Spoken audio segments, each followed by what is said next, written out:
민주당 같은 경우는 이제 오늘 국무총리 후보자 인준 표결을 하려고 했는데 일단 우원식 국회의장이 제동을 걸어서 7월 3일까지는 좀 논의를 해보라는 것 같아요. 하지만 뭐 시점만 바뀌었을 뿐이고 민주당은 표결을 강행하겠다. 뭐 네. 이런 입장이잖아요. 네.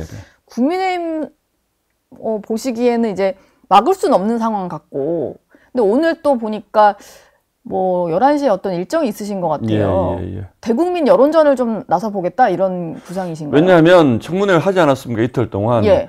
그런데 뭐 다 알려진 것처럼 증인이 한 명도 없었어요. 네. 그 가장 그 김민석 총리 내정자의 금전 문제와 관련해서 가장 핵심적이라고 할 수 있는 그 후원 회장하셨던 그분조차도 증인이 안 왔어요. 안 왔죠. 자료도 정말 저는 청문회 보면서 저런 거짓말을 어떻게 할 수가 있을까. 예. 자료가 하나도 안 왔는데 특히 핵심적인 거 있지 않습니까? 네. 금전 문제. 예. 이것과 관련된 자료를 하나도 내지 않았는데 필요한 자료를 다 냈다. 그리고 당신들이 찾아봐라 이렇게 자꾸 얘기를 하는데 본인은 또 개인정보 제공 동의를 하지 않잖아요. 예. 그 실질적으로 김민석 총리 내정자와 관련된 의혹이 해소된 게 하나도 없습니다. 그게 뭐 국민의힘이 무능해서 그렇다라는 표현들도 언론에서는 씁니다만, 아니 안 주는 걸 어떻게 저희가 강제로 압수수색을 할 수는 없는 것이지 않습니까? 예. 그러니까 이거는 굉장히 뻔뻔한 거예요. 민주당이 과거 어떤 총리가 옛날에는 무슨 뭐 업자하고 사진 한 장 찍은 거짓말 이런 것 가지고도 낙마하는 경우가 있었고, 예. 교회에서 본인이 무슨 연설을 잘못해서 낙마하신 분도 있고, 이 정도로 특히 총리 후보자에 대한 도덕적 검증은 굉장히 엄격했습니다. 총리는. 그리고 저는 왜 지금 그 장관 인사를 보면 문제 없이 가겠다는 의지가 굉장히 강한데 왜 총리만큼은 이렇게 많은 문제, 그 상식적으로 납득이 됩니까? 저는 국민들도 뭐 조사를 해보면 어떤 이유에서든 뭐 괜찮다라는 여론도 적지 않은 것은 사실인데, 네. 그럼에도 불구하고 민주당 스스로도 마음속으로 굉장히 저는 좀 찔릴 거라고 생각을 합니다. 우원식 의장도 저는 역시 마찬가지라고 생각하고, 그러니까 이제 오늘 한 번에 하지 않고 약간은 뭐 시간적 여유를 좀 두고 명분 쌓기 하는 걸로 보고 결국은 저는 할 거라고는 봅니다만, 사실은 왜 이렇게까지 무리하는지는 저도 잘 이해를 못 하겠습니다. 너무 문제가 많지 않습니까? 예. 그래서 국민의힘에서는 일단 오늘 11시에 국민청문회를 좀 개최하겠다. 좀 해소되지 않은 김민석 후보자의 문제를 좀 다시 얘기를 하실. 그러니까 국민적 시각에서 봤을 때는 이 문제가 어떻게 보이는 건지, 뭐 이를테면 뭐 제가 어떤 분이 나오는지 다 잘 모릅니다만은 아니 배추 2억을 투자를 해서 한 달에 450만 원씩 그 수익금을 받았다고 얘기하는데, 그럼 1년이면 6천만 원이잖아요. 그럼 거의 뭐 엄청난 수익률을 지금 내는 것이고, 그 실제로 그러면 그분하고 2억을 주고받은 뭐 채용증이라도 있느냐, 내역이 있느냐. 그러면 내역이라도 있다면 어느 정도 저희가 이해를 할 수도 있지만 내역도 없고 그건 낼 수 있는 것도 아니다. 이렇게 얘기를 하니까 실제로 국민들도 그래 뭐 2억 내고 수익금으로 받았을 수도 있겠네라고 생각하는 부분에 대해서 저희가 국민들의 생각을 또 들어볼 필요가 있는 거죠. 그런 차원입니다. 그리고 이게 지금 물론 뭐 수사를 얼마나 경찰이 열심히 할지는 모르겠습니다만 어쨌든 시민단체에서 고발을 해놓은 상황이거든요.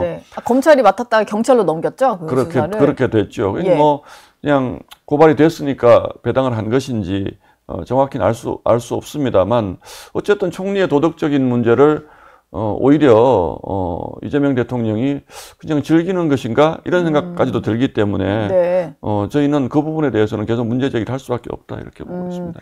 이게 그냥 뭐 흠집내기식의 문제 제기는 아니셨고, 그 불투명한 금전 거래가 나중에 총리직을 수행하는 데 있어서의 또 다른 문제를 낳을지 모르니까 계속 문제 제기를 하시는 건데, 민주당은 계속해서 그냥 발목 잡기다, 뭐 이걸 가지고 거의 이제 대선 불복이다, 뭐 이런 얘기까지 좀 하더라고요. 그러니까 그게요. 저희는 명쾌하게 적어도 숫자가 틀리는 부분만큼은 해명을 해야죠. 제가 얼마를 벌었는데 얼마를 썼다. 그러면 요 숫자의 차이만큼은 산수잖아요. 이게 뭐 대단히 고차원 방정식이 아니고. 그러게요. 계좌 내역만 보면 계좌 내역만 보면 우리 뭐 이렇게 논쟁크 뭐 숨겨놓은 돈이 많습니까? 대부분의 보통 사람들은 그 국세청이 가지고 있는 자료 또는 개인이 가지고 있는 금융 자료 요 두 가지만 가지고 보면 숨길 것도 보탤 것도 없습니다. 그런데 어쨌든 저희 계산으로는 적어도 6억에서 8억까지 돈의 차이가 나는데 네. 이걸 아무런 증빙 자료도 못 낸다고 하는 총리 후보자를 안 된다고 얘기하는 거를 예. 아니 도대체 대선 불복이라는 표현은 어떻게 해서 나오는 겁니까? 네. 저는 정말 기가 막히는 얘기죠, 이런 얘기들. 예. 그러게요. 대통령에 대해서 뭐 그런 것도 아닌데 그런 것도 아니고. 총리 후보자에 대한 걸 가지고 그리고 본인들 말로 예. 청문위원 검증하겠다고 지금 그러잖아요. 네. 우리 주진우 의원. 근데 주진우 의원이 무슨 총리 후보자입니까? 그러니까 이게 말이 앞뒤가 맞지 않는 거예요. 저희는 총리를 검증하겠다는 것이고 국민들도 예. 총리를 검증하는 것인데 그거는 본인들이 자신 없다는 얘기죠. 주진우 의원이 그 얘기까지 했던데 그럼 본인이 증빙자료 다 낼 테니까 다 같이 내자. 뭐 이런 건데 거기에 대한 별로 응답은 없는 것 같아요. 전형적인 제가 보기에는 메신저 공격하고 그렇게 선전선동하는 것은 전형적인 좌파식 선전선동술입니다. 예. 예. 저는 그렇게 보고 있습니다. 다른 어떤 논리적 그 뒷받침이 없지 않습니까? 네. 예.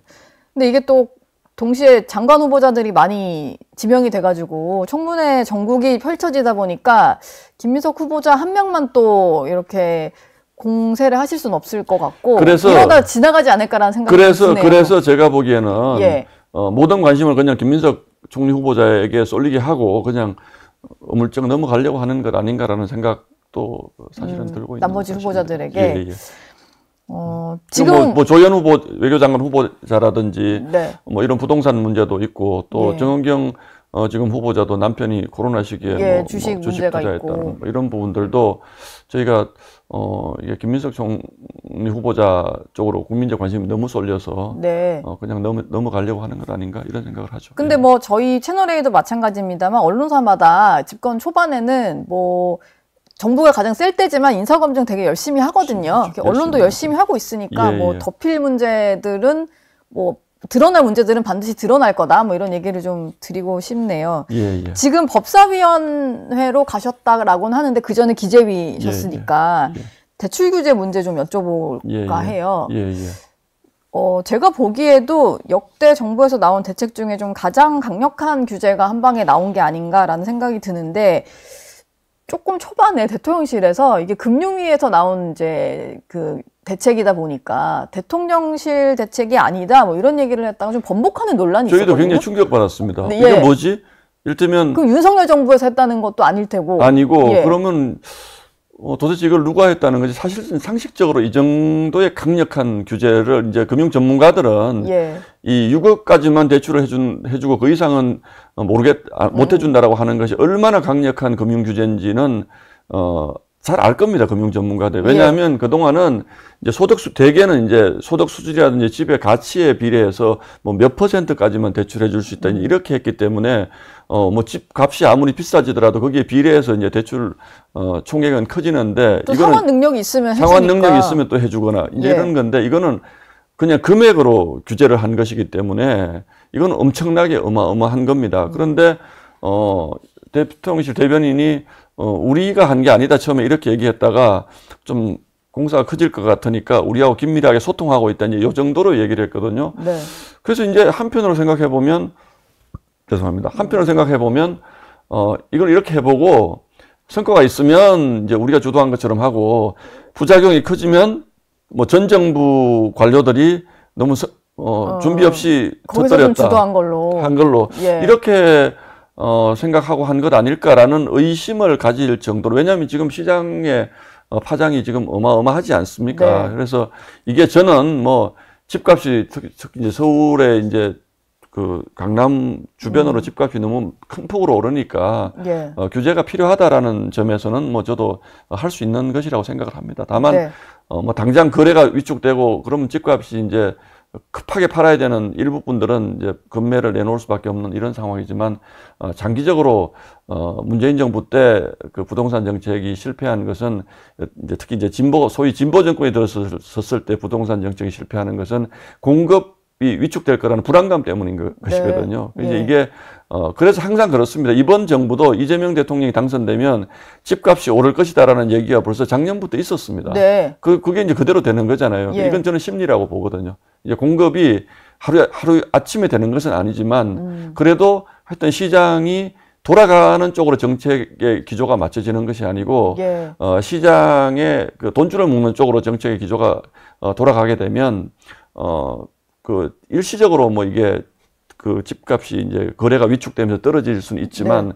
앞으로 이게 과연 문재인 정부 때를 반면교사로 돌아보면 이게 과연 계속 이렇게 집값 안정화로 갈 것이라고 보는 전문가는 별로 없는 것 같아요. 제가 보기에는. 그래서 어쨌든 심리를 안정시키기 위한 공급 대책, 특히 이제 초장기 공급 대책 말고요. 네. 단기적으로 할 수 단기적으로라도 뭐 필요한 뭐 재건축이라든지 이런 것들을 좀 그 절차를 간소화시켜서 빨리빨리 좀 해준다라든지 예. 이런 부분을 해서 부동산 시장 전체를 살려야지. 네. 서울 강남 3구에 있는 부동산만 잡는다고 해서 지금 지방의 미분양 난립니다 벌써. 예. 지금 그러니까요. 지방의 미분양 가구 수가 숫자는 제가 정확히 기억을 못 하겠는데 지금 몇십 개월째 문재인 정부 때부터 지금 계속 미분양이 쌓이고 있습니다. 부산, 네. 대구 뭐 가릴 것 없이. 예. 서울에도 지금 미분양 쌓인다고 그러는데 그러면 강남 일부 집값 잡기 위해서 이거 잘못했다가 초과 삼간 태우는 이런 격도 생기고 그래서 저는 이게 부동산이 굉장히 정치화되고 이념화돼서 네. 앞으로도 계속 진보 정부가 들어서면 집값이 이렇게 폭등해가지고 국민을 불안하게 만드는 이런 것들은 좀 불식시켜줄 수 있는 네. 어떤 정책적 전환이 좀 필요하다고 보고 있습니다. 예, 알겠습니다.